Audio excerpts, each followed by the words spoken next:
હવે કડુકામાં આવેલ ખેતલિયા દાદાના મઢનો પરિચય જોઈએ તો વર્ષો પહેલાં આ મઢ આથમણા મુખે હતો અને કાચા મકાનમાં હતો. તે મકાનમાં લાકડાની પાલખમાં ખેતલિયા દાદાની મૂર્તિ હતી.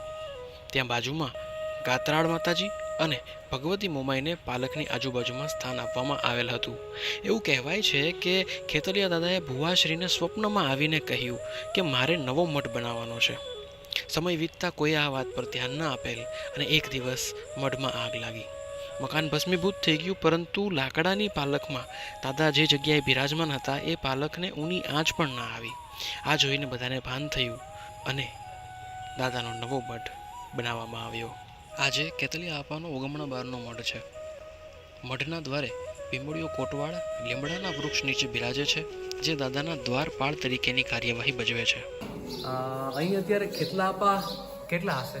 હું અહીં રહું છું 8-9 વર્ષ થયા અને મેં દાદાના 72 મિનિટ દર્શન કરેલા મેં. 72 ખેતલા આપા સુધી તમે દર્શન કરેલા છે. મિત્રો તમે અને હજી સુધી કોઈને કાંઈ નુકસાન પહોંચાડ્યું એવું? કોઈને કાંઈ નુકસાન નથી થતા, હાથમાં લેતો કોઈ વસ્તુ નથી.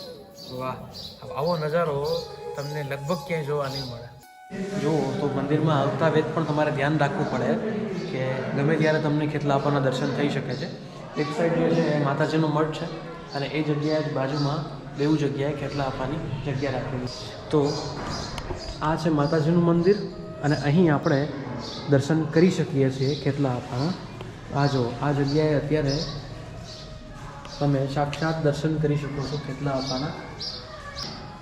અહીં શ્રી મોમાઈમાં બિરાજમાન છે. ત્યારબાદ આ જે જગ્યા તમે જુઓ છો, આ દરેક જગ્યાએ કોઈ પણ જગ્યાએ ખેતલા આપા હોઈ શકે છે. મિત્રો, કડુકા ગામમાં આવેલા આ ખેતલા આપાના અને મોમાઈ માતાજીના મંદિરને દર્શન કરીને હું તો પાવન થયો અને આ વિડીયોના માધ્યમથી તમને પણ ખરેખર દર્શન કરવાનો લાવો મળ્યો હશે.